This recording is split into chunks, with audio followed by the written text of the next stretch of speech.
Kamu percaya kalau tak semua yang cantik itu manusia? Di ujung Pulau Jawa, ada sebuah pantai yang jarang dikunjungi wisatawan. Bukan karena aksesnya sulit, tapi karena namanya jarang disebut. Penduduk sekitar menyebutnya Pantai Perawan Mati. Kata orang-orang tua, siapapun yang datang ke sana saat matahari mulai tenggelam, bisa saja melihat seorang perempuan cantik berdiri di atas karang, melambai dengan tangan putihnya yang panjang dan lembut. Tapi anehnya, wajahnya tak pernah benar-benar terlihat. Ia disebut sebagai penjaga pantai, bukan karena melindungi, tapi karena menanti. Dan sejak dulu, sudah lebih dari 100 pria yang hilang tanpa jejak. Tenggelam, terseret ombak, ditemukan dalam kondisi tanpa nyawa, atau tidak ditemukan sama sekali. Malam ini, aku akan ceritakan salah satu kisahnya. Kisah tentang Rio, yang semula hanya ingin healing ke pantai, tapi malah tak pernah pulang. Sebelum memulai kisahnya, pasang earphone-mu, biar horornya terasa lebih nyata. Kalau kamu suka cerita kayak gini, jangan lupa like, komen, subscribe, dan share ke teman-temanmu. Lorong Misteri selalu punya kisah yang siap bikin bulu kuduk merinding. Senja baru saja meredup ketika Rio menjejakkan kaki di pantai sepi itu. Angin laut berdesir pelan, mengibas rambutnya, sambil menyeret butir-butir pasir ke ujung karang. Di kejauhan, debur ombak memecah kesunyian, seolah berbisik pelan, "Jangan terlalu dekat," Rio menelan ludah.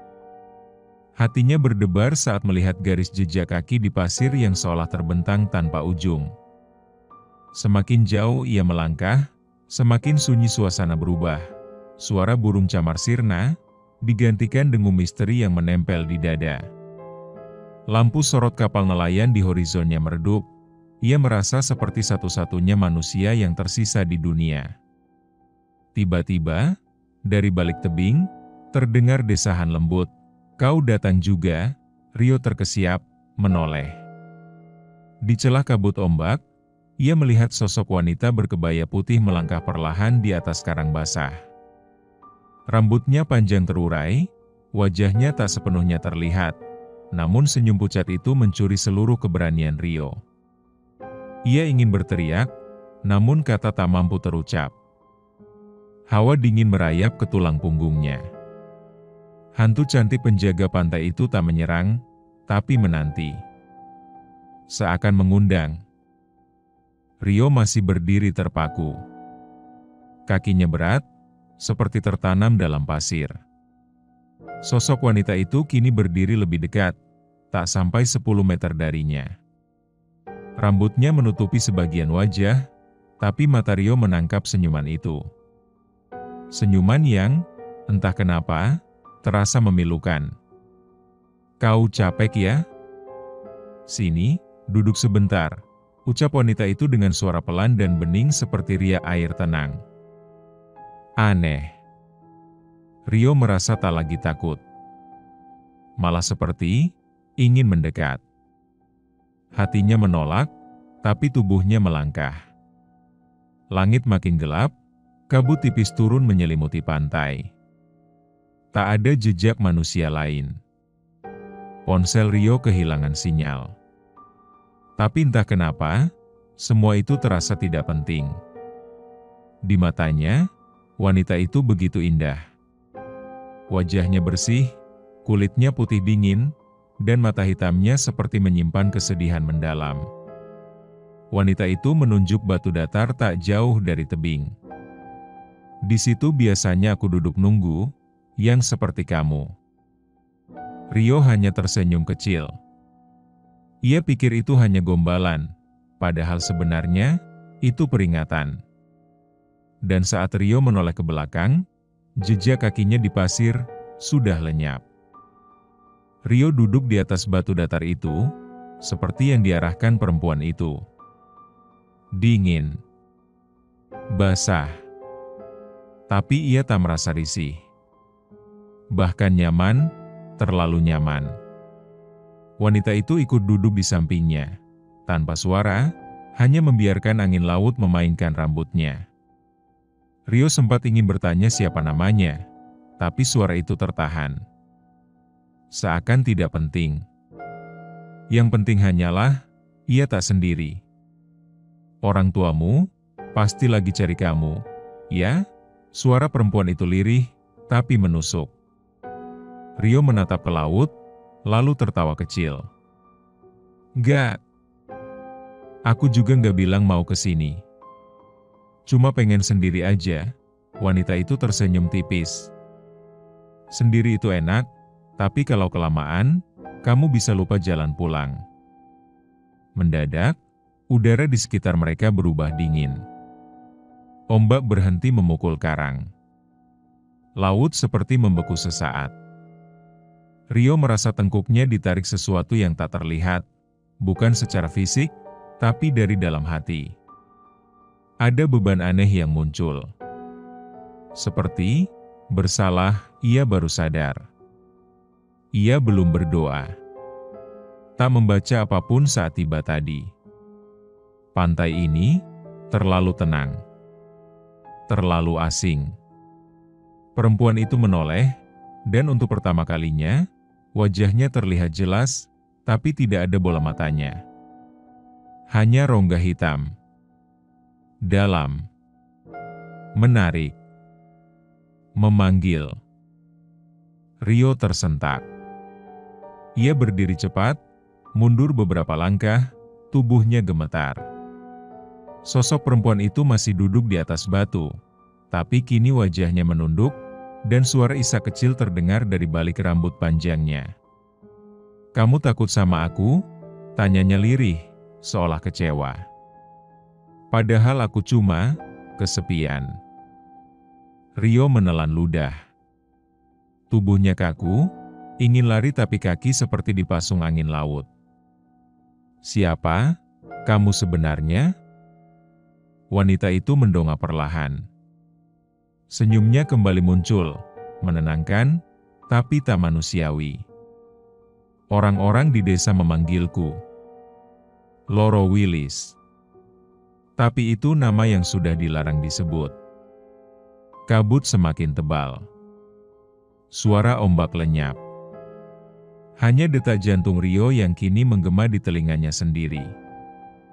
Perempuan itu berdiri. Gaun kebayanya mengepak tertiup angin, seolah hidup. Lalu ia berbisik, "Kamu pria ke-128 yang duduk di batu ini." Rio mundur. Napasnya memburu, "ke-128?" Ia berbalik, mencoba lari. Tapi jalur pasir yang tadi ia lewati kini sudah berubah jadi hamparan laut gelap yang tenang. Tak ada jalan pulang. Rio berdiri di tepi karang, menatap laut yang kini berubah hitam pekat. Airnya tenang, tapi justru itu yang menakutkan, karena diamnya menyimpan sesuatu. Angin laut tak lagi menyejukkan, melainkan seperti napas dingin dari sesuatu yang tak bernyawa. Wanita itu berjalan mendekat, tanpa suara, tanpa jejak. "Aku tidak membunuh mereka," bisiknya pelan. "Lautlah yang menjemput mereka, karena mereka datang membawa beban." Rio melangkah mundur, tapi karang di belakangnya sudah licin. Satu langkah lagi, ia bisa jatuh. "Aku cuma penjaga. Laut butuh keseimbangan. Dan kamu, Rio, terlalu banyak luka yang belum kamu maafkan." Kata-kata itu menghantamnya keras. Rio menunduk. Ia ingat betapa banyak kebencian yang ia pendam. Kepada ayahnya, kepada mantannya, bahkan pada dirinya sendiri. Ia datang ke pantai ini bukan hanya untuk healing, tapi kabur. Dari hidup. Dari kenyataan. Air matanya jatuh. "Kau bisa pulang, kalau kau benar-benar ingin pulang," ucap wanita itu pelan, "tapi, kalau tidak, biar laut yang memelukmu sepenuhnya." Rio terpaku. Dalam sunyi itu, ia mulai menyadari, Lautan tidak pernah menelan orang tanpa alasan. Rio duduk di atas karang yang dingin. Kepalanya tertunduk, tubuhnya menggigil bukan karena angin, tapi karena kenyataan yang mulai menyakitkan. Laut di depannya mulai berbisik. Bukan suara ombak, tapi suara-suara yang terdengar seperti tangisan, jeritan, dan nama-nama. Rino, Faisal, Dimas, Arman, suara-suara itu memanggil, saling tumpang tindih, seperti berasal dari dasar lautan yang tak terlihat. Rio menutup telinga. Tapi suara itu malah terdengar lebih jelas dalam kepalanya. "Mereka semua seperti kamu, Rio," ucap wanita itu dengan mata kosong menatap laut, datang dengan hati penuh dendam, lalu memilih untuk tetap di sini.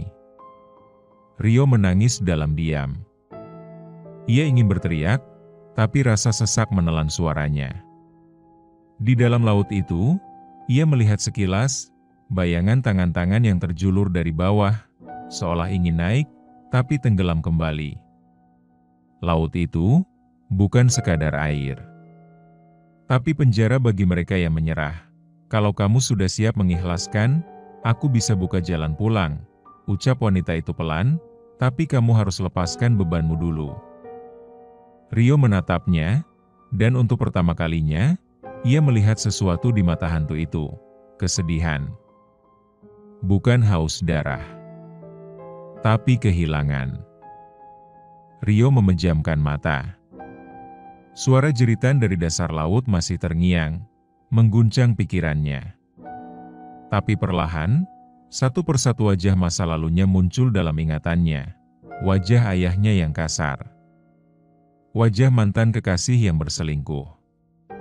Wajah dirinya sendiri, saat menatap cermin dan tak mengenali siapa dirinya. "Aku benci mereka," bisiknya lirih. "Tapi aku lebih benci diriku sendiri." Wanita itu berjalan mendekat, berlutut di hadapan Rio. Tangannya yang dingin menyentuh bahu Rio, pelan. "Karena itu kamu kesini." Laut ini memanggil mereka yang menyimpan luka dalam, terlalu dalam hingga tubuh tak kuat menanggungnya. Rio membuka mata, matanya sembab. "Kalau aku ikhlaskan semuanya, aku bisa pulang?" "Kamu bisa bebas," jawab wanita itu tenang. Lalu ia berdiri. Tangannya menunjuk ke laut. Perlahan, air laut yang tadi hitam, mulai tampak berwarna biru tua, meski langit masih gelap. Di kejauhan, seperti ada jalur cahaya yang membelah air laut, menuntun ke arah daratan yang jauh.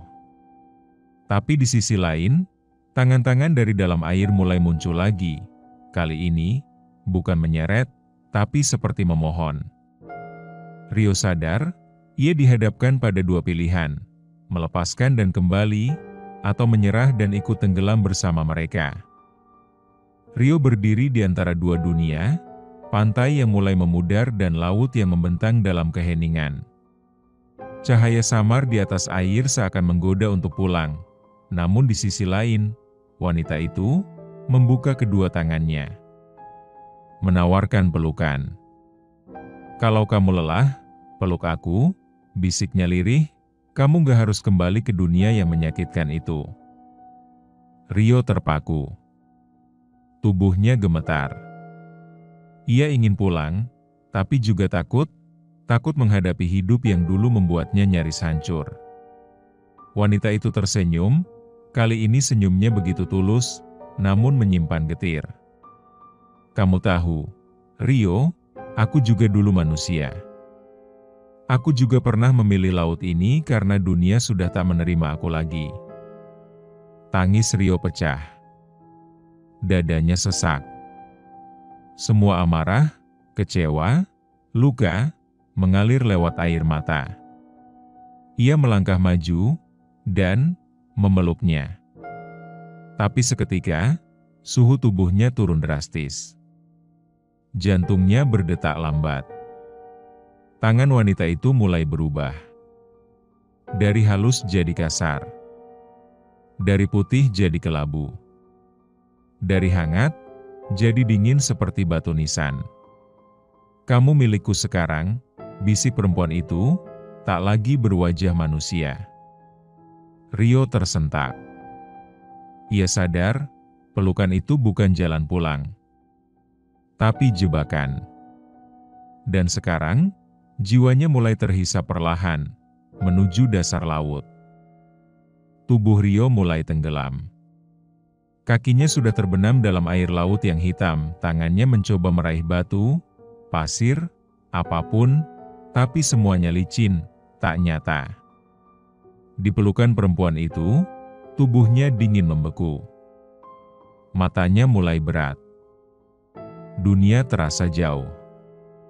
Suaranya tak bisa keluar, seperti dicekik oleh keheningan laut itu sendiri. Lepaskan aku, bisiknya, nyaris tak terdengar. Perempuan itu menatapnya. Matanya yang kosong memantulkan wajah Rio, bukan wajah laki-laki, tapi bayangan seorang anak kecil yang duduk sendiri di pojok rumah. Menangis. Tak ada yang memeluk. Tak ada yang peduli. Dan saat itu juga, Rio sadar. Aku bukan korban, ucapnya pelan. Aku masih punya pilihan. Tiba-tiba, dari dalam dadanya, sebuah cahaya kecil mulai muncul. Hangat. Bukan dari luar, tapi dari dalam dirinya sendiri. Cahaya itu menyebar ke seluruh tubuh, membuat pelukan hantu itu menjadi panas. Sosok wanita itu menjerit, bukan marah, tapi sedih. Kau pilih pulang? Rio mengangguk. Air matanya menetes, tapi kali ini bukan karena takut, tapi karena sudah memaafkan. Pelan-pelan, pelukan itu mengendur. Angin laut kembali berhembus. Ombak berdebur seperti normal. Dan di hadapan Rio, jalur cahaya di atas laut kini semakin terang, membuka jalan pulang. Rio berjalan perlahan menyusuri cahaya di atas laut. Setiap langkahnya diiringi oleh desiran ombak yang kini terdengar seperti lantunan doa, bukan jeritan lagi. Langit mulai terang, bukan siang, tapi seperti subuh yang memeluk dengan tenang. Angin pantai kembali hangat. Suara camar terdengar. Kehidupan kembali terasa nyata. Ia menoleh ke belakang. Sosok wanita itu berdiri jauh di ujung batu karang, kebayanya kini basah. Rambutnya tergerai diam. Wajahnya tak lagi menyeramkan. Justru penuh kehilangan. Terima kasih, kau sudah membuatku ingat bahwa aku juga pernah ingin pulang, ucapnya lirih, sebelum menghilang bersama kabut pagi. Rio menangis pelan. Bukan karena takut, tapi karena lega. Luka itu tak hilang sepenuhnya, tapi ia tak lagi ingin membawanya terus. Ia ingin pulang. Ia ingin hidup.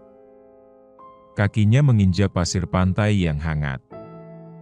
Langit pagi mulai membuka di kejauhan, terlihat sebuah warung nelayan, dan suara orang-orang yang memanggil, "Mas! Mas! Dari mana aja?" Rio kembali. Tapi ia tahu, ia bukan orang yang sama lagi. Pesan moralnya adalah, kadang kita memang perlu tersesat untuk menemukan arah pulang. Tapi ketika kamu kembali, bawalah versi terbaik dirimu, yang lebih berani, lebih ikhlas, dan lebih paham bahwa hidup ini bukan untuk dihindari, tapi dijalani, meski luka masih membekas.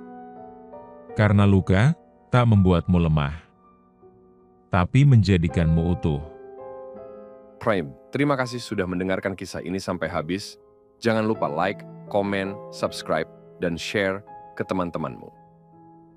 Lorong Misteri akan selalu punya kisah yang siap bikin bulu kuduk merinding, dan jika mau request judul cerita, silahkan komen di kolom komentar di bawah. Kami akan buatkan untuk kalian.